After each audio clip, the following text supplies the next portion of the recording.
नमस्कार। प्रांजल ज्ञान गंगा में आप सभी का स्वागत है। हम संक्षिप्त महाभारत का पाठ कर रहे हैं, जिसमें कि भीष्म पर्व चल रहा है। कल हमने कथा में श्रीमद् भगवद गीता के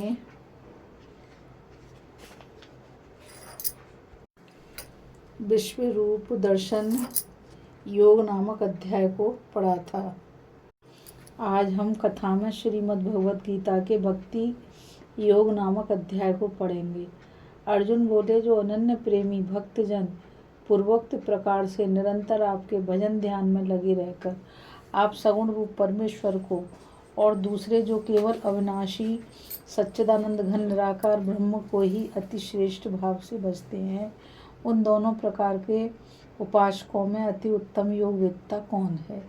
श्री भगवान बोले, मुझ में मन को एकाग्र करके निरंतर मेरे भजन ध्यान में लगे हुए जो भक्तजन अतिशय श्रेष्ठ श्रद्धा से युक्त होकर मुझ सगुण रूप परमेश्वर को भजते हैं, वे मुझको योगियों में अति उत्तम योगी मान्य हैं।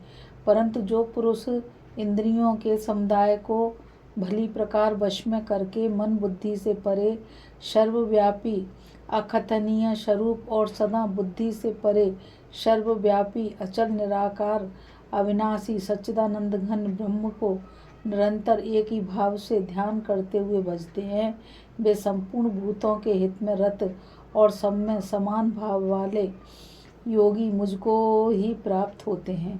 उन सच्चिदानंद घन निराकार ब्रह्म में आसक्त चित्त वाले पुरुषों के साधन में कलेश विशेष है, क्योंकि देहाभिमानियों के द्वारा अव्यक्त विषय गति दुख पूर्वक प्राप्त की जाती है।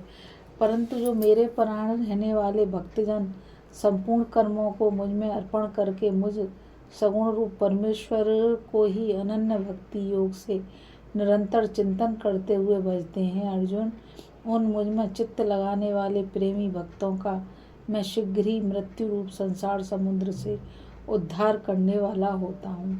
मुझ में मन को लगा और मुझ में ही बुद्धि को लगा, उसके उपरांत तू मुझ में ही निवास करेगा, इसमें कुछ भी संशय नहीं है।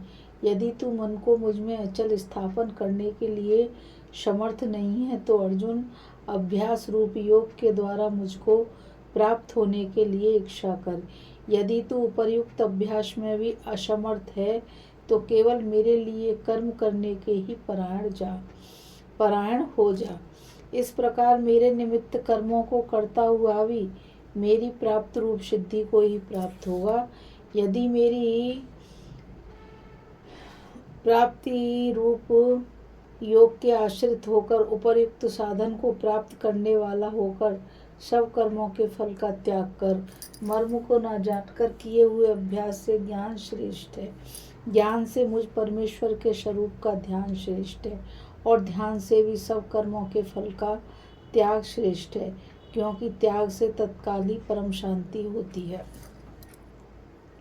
जो पुरुष सब भूतों में द्वेष भाव से रहित, स्वार्थ रहित, सबका प्रेमी और हेतु रहित दयालु है तथा ममता से रहित, अहंकार से रहित, सुख दुखों की प्राप्ति में सम और क्षमावान, अपराध करने वालों को भी अभय देने वाला है तथा जो योगी निरंतर संतुष्ट है, मन इंद्रियों शरीर को वश में किए हुए है और मुझ में दृढ़ निश्चय वाला है, वह मुझ में अर्पण किए हुए मन बुद्धि वाला मेरा भक्त मुझको प्रिय है, जिससे कोई भी जीव उद्वेग को नहीं प्राप्त होता और जो स्वयं भी किसी जीव से उद्वेग को नहीं प्राप्त होता तथा जो हर्ष, अमर्ष, भय और उद्वेग आदि से रहित है, वह भक्त मुझको प्रिय है।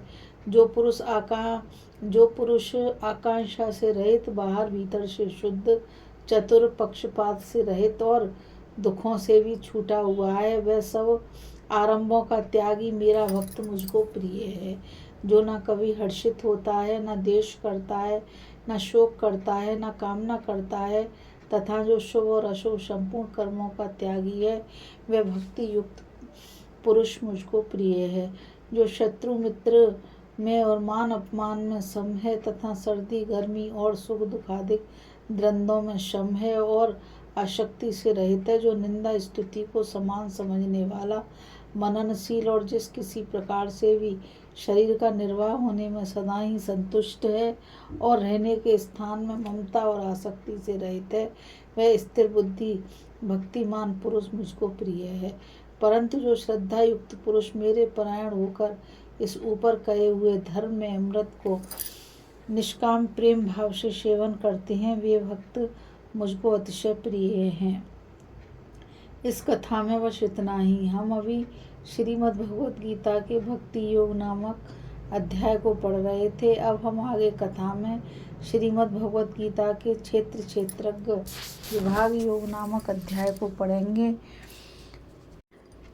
और मैं आप सभी से यही कहना चाहूँगी कि इस चैनल को ज़्यादा से ज़्यादा लाइक, शेयर और सब्सक्राइब कीजिए, ताकि यह अमूल्य ज्ञान अधिक से अधिक लोगों तक पहुँच सके। राधे राधे। जय श्री कृष्णा। नमस्कार।